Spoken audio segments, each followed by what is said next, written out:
Selamat sore, selamat bertemu kembali di podcast Kumpeni TV. Podcast ini terselenggara masih dalam rangka pameran opening Kumpeni Art Space yang berjudul Pameran Gerbang. Pada sore hari ini kami dari pihak Kumpeni bersama dengan Deden FG, salah seorang peserta dalam pameran Gerbang. Selamat sore, brother. Selamat sore.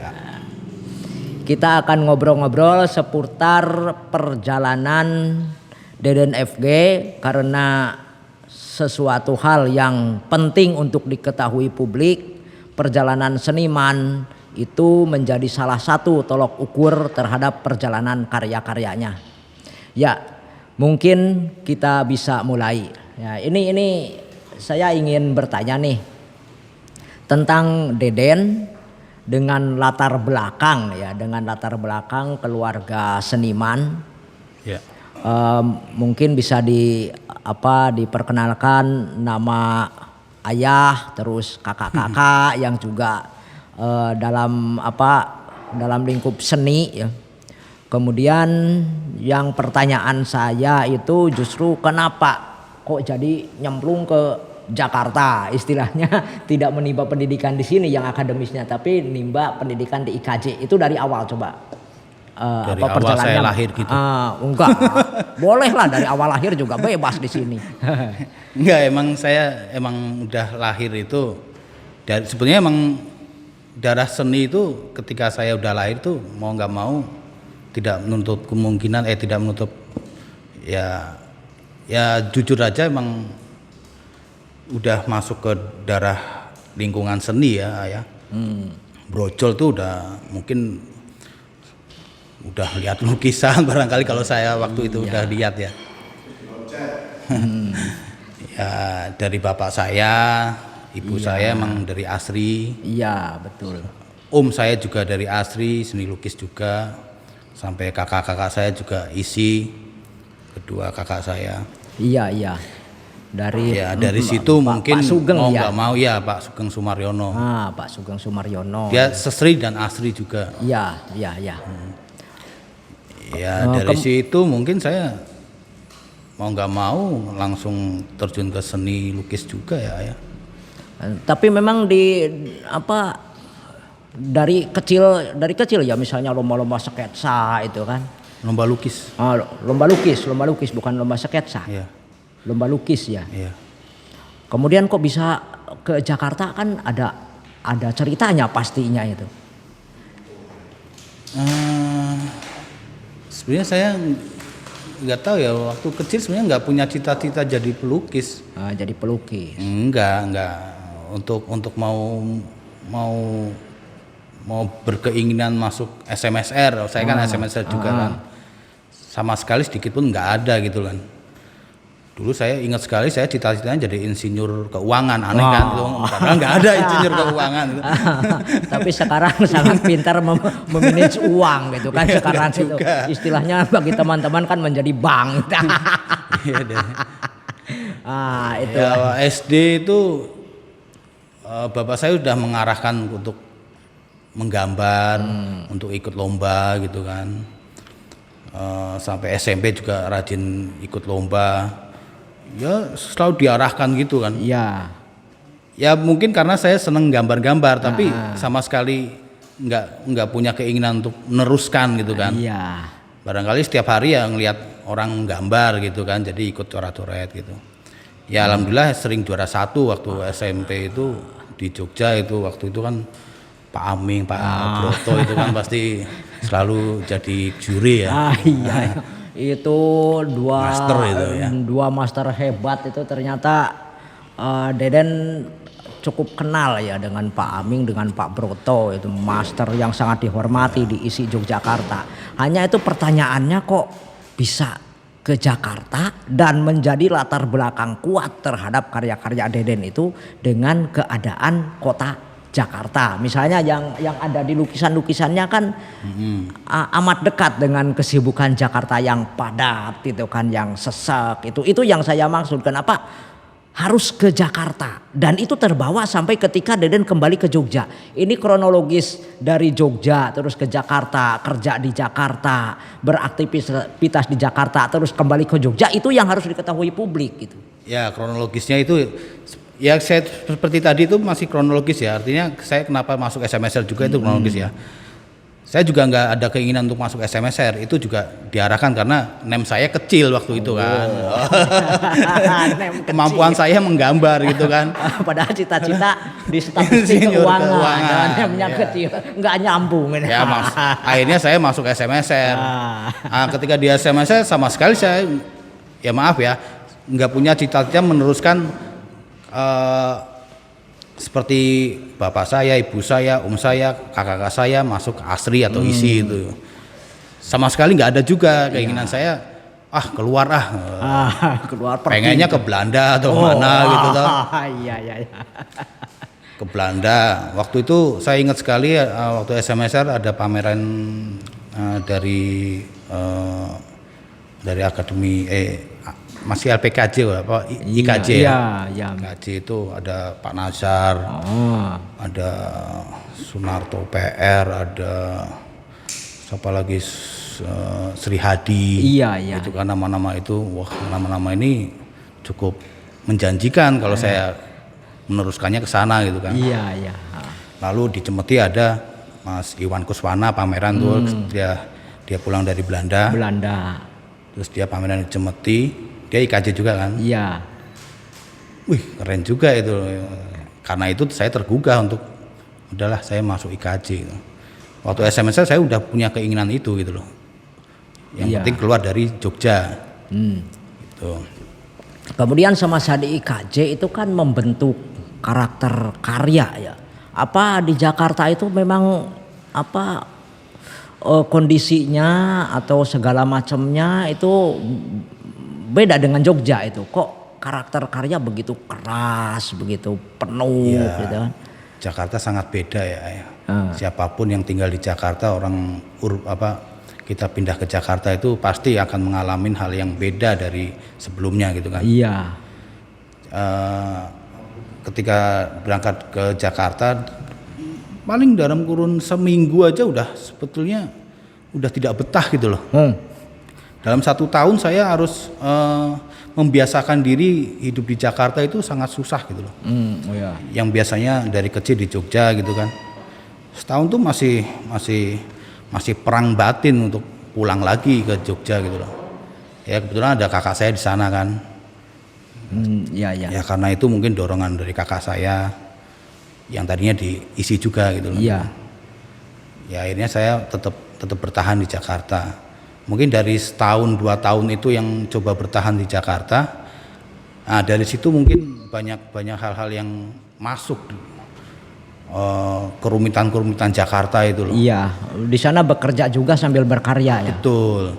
Jadi ketika kita keluar dari kampus pun udah permasalahannya beda kan sana. Iya. Kalau di Jogja kan enggak. Kita kemana, ke ruang manapun masih menikmatin Jogjanya. Iya. Kalau di sana enggak, ketika kita keluar dari lingkungan itu udah tuntutannya udah harus siap berperang gitu. Iya betul.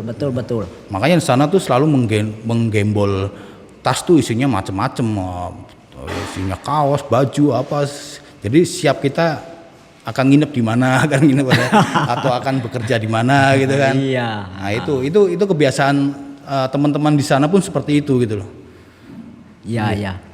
Hanya yang herannya itu dengan kondisi Jakarta yang begitu sesak dan begitu padat dengan segala macam, dari mulai aktivitas berkarya sampai harus bekerja sampai menghidupi yang begitu rumit. Itu kok sempat-sempatnya dengan berkarya dan malah bisa pameran tunggal juga dulu di Gedung Cipta. Itu kan 2 kali. Yang pertama pameran berdua ya dengan Tommy Faisal. Ya, kemudian yang kedua malah tunggal. Itu kronologisnya gimana? Kok bisa sekuat itu gitu loh? Dengan kondisi ya mungkin kemacetan gitu. Dari awal saya ke sana itu emang untuk untuk melukis sebetulnya kan. Jadi dalam beberapa tahun di sana yang ada dalam pikiran saya gimana caranya berkesenimanan di sana. Yang notabene sebenarnya konyol kan, iya. sebetulnya ya. Sebetulnya. Tapi banyak teman-teman di sana yang tetap kuat bertahan. Makanya kalau saya sering ke ruang-ruang seniman sana kan, misalnya kayak di Bulungan. Sana kan juga suasananya kan kesenimanannya kuat gitu loh. Hal-hal yang mungkin bagi orang melihat tuh di tengah kota berkeseniman di sana tanpa harus memikirkan pekerjaan apa, tapi dia tetap berkarya, itu jadi pelajaran saya gitu loh. Mereka aja bisa gitu kan. Iya. Mungkin dari situ kekuatan-kekuatan yang saya sering mampir kemana bertahannya seperti itu. Iya, iya. Ini kan istilahnya lingkungan seniman ya, keluarga itu kan dari mulai bapak, ibu itu kan, om, tante, kakak itu kan. Nah itu ada nggak bentukan-bentukan dari mereka itu yang mengarahkan Deden membuat karya itu terus model dan sebagainya, ada nggak apa dibebaskan sama sekali itu berkreasi itu? Itu bapak saya berperan sekali itu. Iya. Bagaimanapun dia guru pertama saya kan. Iya harus diakuin itu. Siapapun kalau anaknya seniman, bagaimanapun tetap mengikuti gayanya yang pertama menggurui kan. Iya kan? betul ya. Siapapun gitu loh. Dari ekspresinya apa. Cuman pengalamannya yang beda. Mungkin karena pengalaman yang berbeda itu, jadi punya ruang yang bermacam-macam gitu loh, yang menumpuk itu. Seperti saya di Jakarta gitu kan, permasalahannya bertumpuk-tumpuk. Meskipun waktu masih muda kan permasalahan kan enjoy aja ya, tapi tanpa disadari itu kan tumpukan permasalahan gitu. Barangkali yang seperti karya saya ini yang saling menumpuk, yang sebelumnya saya tidak gitu loh. Iya betul. Tapi ada satu era ketika tahun 2000-an itu karya-karya saya sebenarnya nggak bertumpuk-tumpuk.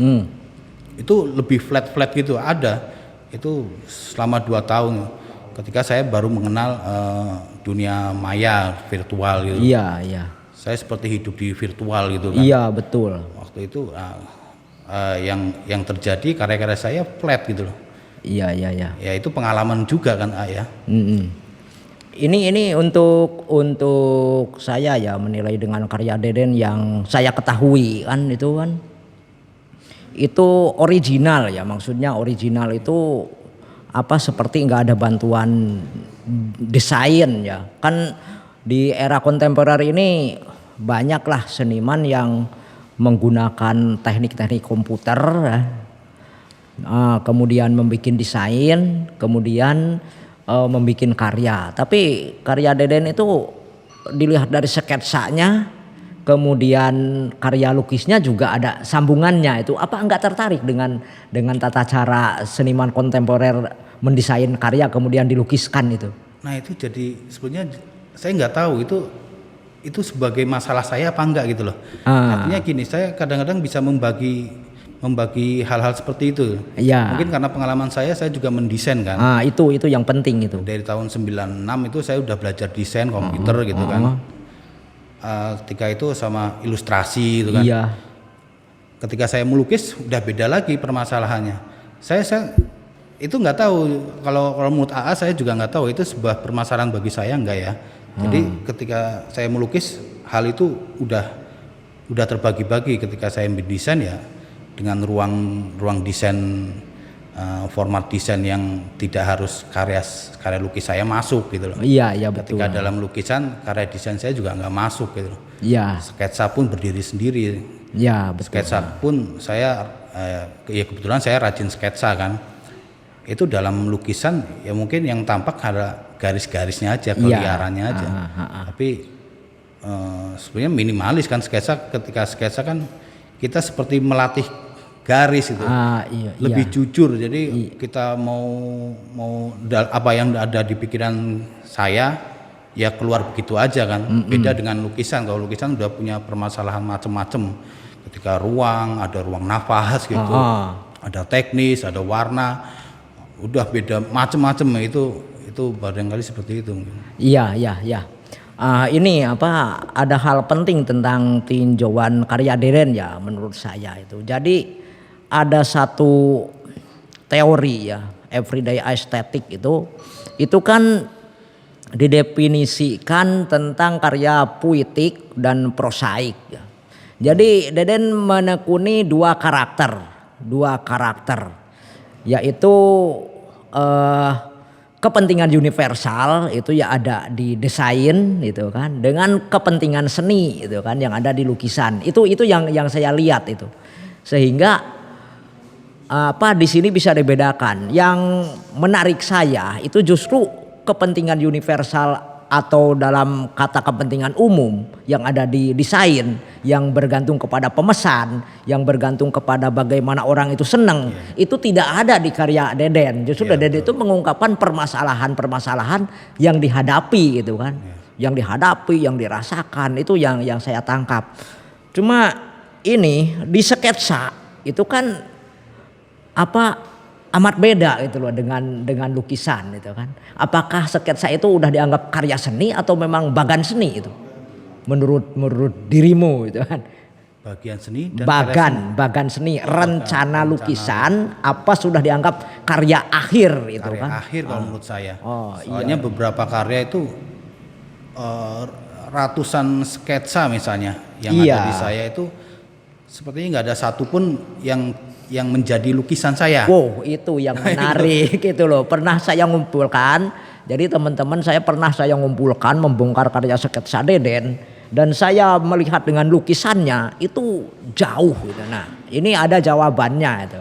Bahwa sketsa ini tidak hanya berfungsi sebagai bagan lukisan atau rencana sebuah karya, tetapi bisa dianggap sebagai karya seni ya seperti itu ya. Atau bisa juga sketsa itu bagian dari memo saya. Jadi dalam per tahun itu apa yang terjadi dalam keseharian saya dalam satu tahun itu. Itu tampak sekali kalau kita lihat sketsa saya dalam tahun ini gitu kan. Iya. Apa yang terjadi di jiwa saya, di perjalanan saya ada di sketsa itu. Iya. Ya ada beberapa pandangan menurut saya itu ada anti Oedipus kan. Ada kadang Oedipus kompleks itu kan. Istilahnya arahan-arahan dari Bapak itu ada yang nampak di sketsa itu kan, sehingga sketsanya indah, enak lah dipandang. Tetapi ada juga yang membuat misalnya seperti diges itu kan, serem itu kan. Wah itu jadi dari periode sketsa yang pernah saya amati itu memang secara psikologis itu ada periode-periode, ada tahap-tahap, ada pencapaian-pencapaian. Nah, ini yang barangkali melatar belakangi karya-karya yang sekarang ya. Ya, betul. Yang sekarang. Hanya ketika datang ke Jogja itu terkadang juga ada karya yang di sini sesak, terus di bagian lainnya juga ada yang ada ruangnya itu. Apakah ketika waktu di Jakarta dengan penuh sesak rumit, datang ke Jogja dengan penuh yang ketenangan itu juga pengaruh terhadap karya itu. Di Jakarta rumit itu kan, mikir macam-macam, di Jogja wah tenang barangkali aja. Itu bagian dari estetik saya ya. Jadi proses estetika saya kan, proses proses ketika melukis gitu. Iya. Mungkin bagian-bagian penggalan-penggalan, barangkali penggalan-penggalan sketsa itu ada semua di sketsa di lukisan kan. Iya. Dan yang saya lakukan nggak cuma sketsa kan, ilustrasi, terus ya drawing biasa gitu, dan menggambar di komputer. Oh itu iya. Barangkali hal-hal itu ketika saya tumpah di lukisan ya. Yang terjadi tumpahannya itu mungkin penggalan-penggalan kecil itu barangkali ya. Iya. Kemudian di karya yang dipamerkan di sini kan ada satu judul yang cukup ya bagi saya itu cukup untuk menafsirkan ya, menepis radikal bebas ya. Menepis radikal bebas itu kan istilahnya apa-apa yang masuk ke dalam diri itu kan. Iya. Apa-apa yang masuk ke dalam diri itu bersifat radikal.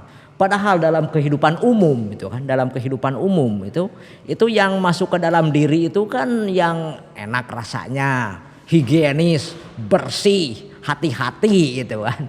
Sementara yang keluar dari tubuh itu biasanya yang kotor-kotor itu ya, yang menjijikan ini. Tapi ini ada karya menepis radikal bebas, seolah-olah yang mau masuk ke dalam tubuh itu yang sangar-sangar itu kan, yang berbahaya. Nah ini bagaimana maksudnya sehingga ada judul menepis radikal bebas itu? Itu kan sebetulnya kaitannya dengan pandemi ini ya. Oh, pandemi. Sebetulnya kaitannya itu sih, tidak hal yang lain. Iya. Barangkali penafsirannya beda, ya monggo gitu kan. Itu kembali ke AA misalnya melihat karya itu. Ketika mengenal saya, radikal bebas itu ditafsirkan sebagai hal yang kompleks, misalnya hal-hal yang membingungkan di diri saya, ya kan, hal yang buruk di diri saya gitu kan. Sebenarnya kaitan di lukisan itu ya pandemi ini. Ya, sebetulnya itu kan. Tapi kenapa tiba-tiba ada apa namanya, kitiran itu apa namanya? Helikopter itu, iya helikopter, keinginan terbang gitu kan, ya itu ya kebetulan saya lagi seneng menggambar hal-hal yang bisa menuju ke suatu tempat gitu loh. Iya betul. Ke suatu tempat, banyak emang karya-karya saya beberapa tahun terakhir ini banyak karya-karya yang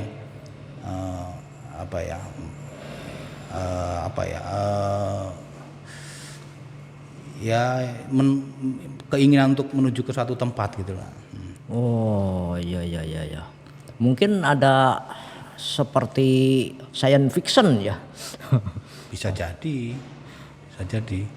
Barangkali karena selama pandemi ini kan kita selalu dihubungkan dengan hal-hal virtual gitu kan. Iya betul. Nah, itu kan hal virtual, ketika kita melihat virtual itu kan udah memiliki ruang yang nggak terbatas gitu kan ya. Gitu kan. Emang sekarang kan emang masanya ke sana kan. Mau tidak mau kan ya.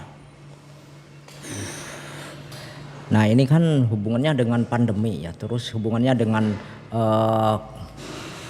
kreativitas itu. Apa memungkinkan enggak misalnya di kondisi seperti ini dikembangkan tema-tema lebih liar lagi misalnya kan, dengan dari radikal bebas ini kan ada berapa fase itu, seperti sketsa kan ada fase ini, ada fase awal, fase pertengahan, ada fase kesibukan di Jakarta, ada fase bagaimana menjadi horor itu kan, dari yang indah meningkat sampai berakhir yang horor. Kemudian lukisan-lukisan juga ada yang padat, ada yang horor, ada yang sesak.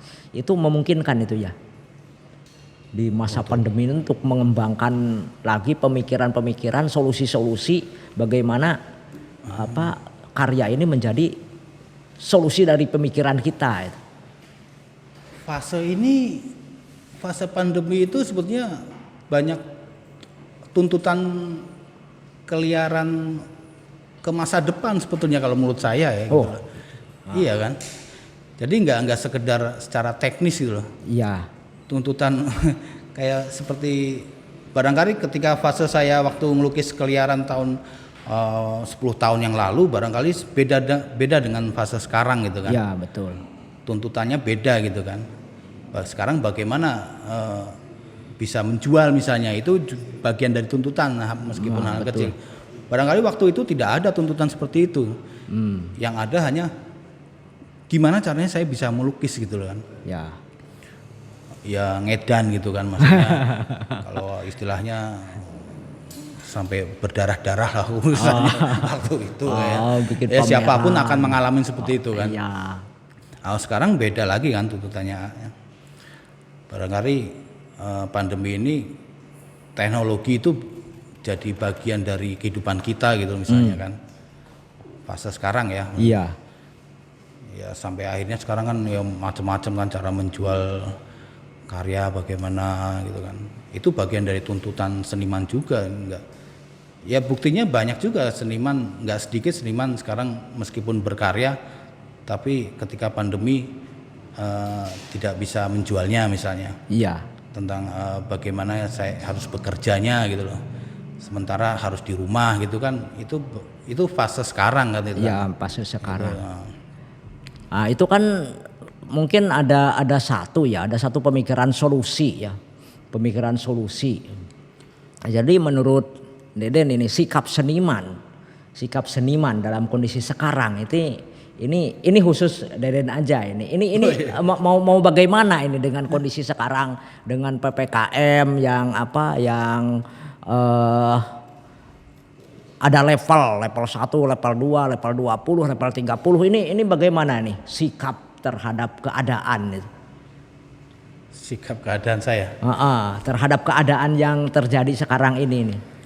Kalau sekarang ini dalam beberapa minggu ini saya sebetulnya sedang tertarik dengan karya-karya yang disertifikatkan secara virtual itu ada kan sekarang yang karya NFT itu kan. Itu mungkin bagian dari seniman masa depan gitu kan. Itu sebetulnya bagus sekali. Barangkali pernah dengar ya? Ya kalau dengar pernah tapi belum ngerti itu bagaimana. itu bagi kita absurd sekali tapi emang kita diarahkan ke sana gitu loh. Karya-karya yang disertifikasi secara virtual gitu. Kita menjualnya cuma berupa sertifikat yang dinamakan NFT itu kan. Iya. Itu aneh kan itu. Iya aneh. Ya ada beberapa katanya kemarin karya Picasso ya itu yang dia cuma beli NFT-nya tapi karya yang fisiknya dibakar gitu. Iya karena dia udah memiliki sertifikat itu ngapain secara fisiknya harus dia punyai gitu loh. Waduh. Emang sekarang kecenderungannya ke arah sana gimana gitu. Nah itu menyikapi untuk saya sendiri kan. Nah, itu bagian dari sikap saya harus bagaimana gitu kan. Wah, itu panjang sekali. Ini sebagai penulis saya harus mulai meneliti nih kejadian-kejadian seperti ini. Betul. Pada akhirnya nanti karya fisik ya mungkin masih terus akan berlangsung. Cuman sekarang ini udah ke arah sana kita mau nggak mau harus ngikutin teknologi itu. Iya. Sampai jual belinya bukan secara mata uang yang fisik lagi tapi mata uang digital. Iya. Bitcoin itu ya. Nah ini kita udah nggak kerasa nih hampir 30 menit nih. Nggak kerasa ya. Tadi kirain 30 menit tuh wah udah lama ya. Iya. Nah ini kan hadir company art space di sini kan dengan membuka ruang baru. Sementara yang terjadi di Jogja itu secara umum juga di kota-kota lain ini pameran kan kemarin pameran virtual. Kemudian pernah dibuka kemarin sebentar ya beberapa bulan itu pameran fisik ramai lagi. Tetapi sekarang itu kondisinya menjadi ngambang, ini virtual banyak lagi. Nah ini Deden dengan menyikapi pameran yang nggak jelas ini dengan hadirnya company yang ingin tetap ada fisik itu bagaimana itu? Saya menyambut dengan baik, sangat baik. Itu tetap harus hadir. Fisik itu tetap harus ada gitu kan. Company mungkin bagian dari ya mudah-mudahan aja company itu bagian dari seni rupa masa depan gitu kan. Bagaimana cara mengolahnya aja kan. Iya, ya betul. Tidak menutup kemungkinan dia harus melek teknologi yang ada nantinya gitu. Iya. Nah, itu aja sih ya. Ya.